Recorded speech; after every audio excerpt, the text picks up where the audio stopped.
Fatal o nakamamatay.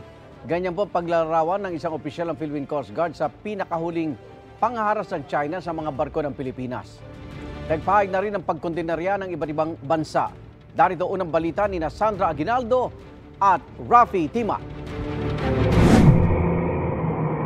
Attention all crew, Code Zebra. Baka may butas yung diri natin, yung hal natin. Sa paghaharap ng mga barko ng Pilipinas at China na tila paghaharap nila David at Goliath. Pasok! Pinaka! 4 na barko ng China Coast Guard kasama ng mga Chinese militia vessel ang nangharap sa BRP Bagakay ng PCG at BRP Dato Bangkao ng BIFAR ayon sa PCG.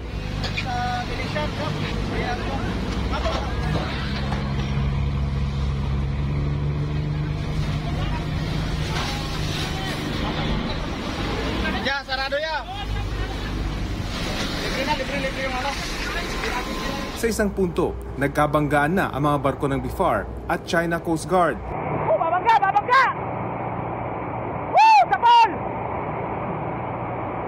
Bangga na! Bumangga!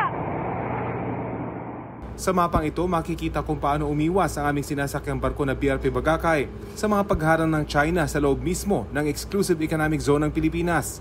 If we're going to look at how it bended the railing of the Philippine Coast Guard vessel because of the water cannon, obviously that would be very fatal. It just goes to show that Goliath is becoming more Goliath. No? They don't hesitate to use brute force to violate international law. Habang inaasas ng mga Pilipino ang pinsalang tinamo ng 2 barko, nakasunod pa rin ang China Coast Guard maging ang kanilang Navy. Paikot-ikot din ang isang P-3 Orion reconnaissance plane ng Amerika. Sa may 80 kilometrong layo mula sa Panatag Shoal, itinuloy ang misyon. Ipinamahagi ang dala nilang libreng krudo at iba pang supplies. Malaking tulong sa mga mangingisda na ang ilan, personal din daw na nakaranas ng pangaharas ng China. Bagamat bihira na raw itong mangyari ngayon, mahirap pa rin mangisda sa Panatag. Medyo limitado pa rin. Kasi kung hindi nila pinapayagan yung malilit na pangkat papasok sa loob. Sa labas-labas lang po. Ayon sa Philippine Coast Guard, hindi sila titigil sa pagtulong sa mga mangingisdang Pinoy kung saan man sila naroroon. We're not going to be deterred. We're not going to yield. Despite of all this harassment and provocative action, hindi kami mapipigilan ng China.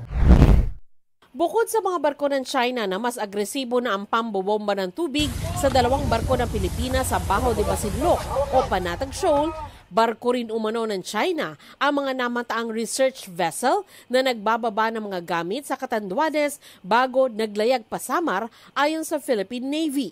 Ilang Chinese Navy ship din ang umaaligid sa balikatan exercises sa Palawan. Ayon sa isang maritime expert, may tila nais iparating ang China. Lahat ito pinapakita na confident sila na kaya nila talagang parang sakalin ng Pilipinas, no?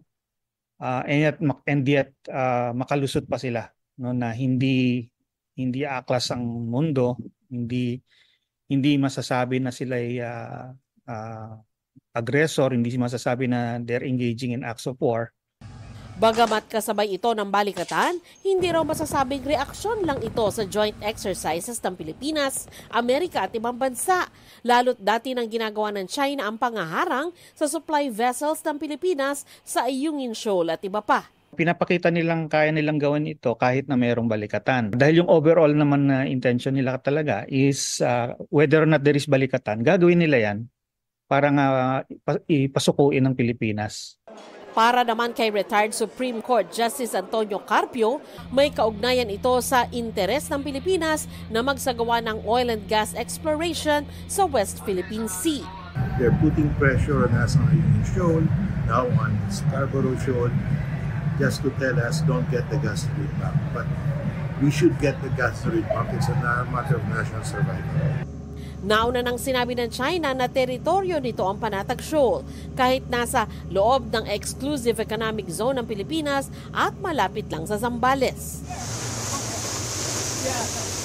Banta umano sa soberenya ng China ang paglalayag ng Pilipinas doon kaya itinaboy ang barko ng Philippine Coast Guard at BIFAR. Pero sunod-sunod ang pahayag ng suporta sa Pilipinas ng iba't ibang bansa, kabilang ang Japan, Germany, Australia, Canada at European Union. Tinawag ng Amerika na harassment ang pambobomba ng China. Kinundi na rin ito ng United Kingdom. Ito ang unang balita. Sandra Aguinaldo. Rafi Tima para sa GMA Integrated News. Igan, mauna ka sa mga balita. Mag-subscribe sa GMA Integrated News sa YouTube. Sa mga kapuso abroad, subaybayan nyo kami sa GMA Pinoy TV at sa www.gmanews.tv.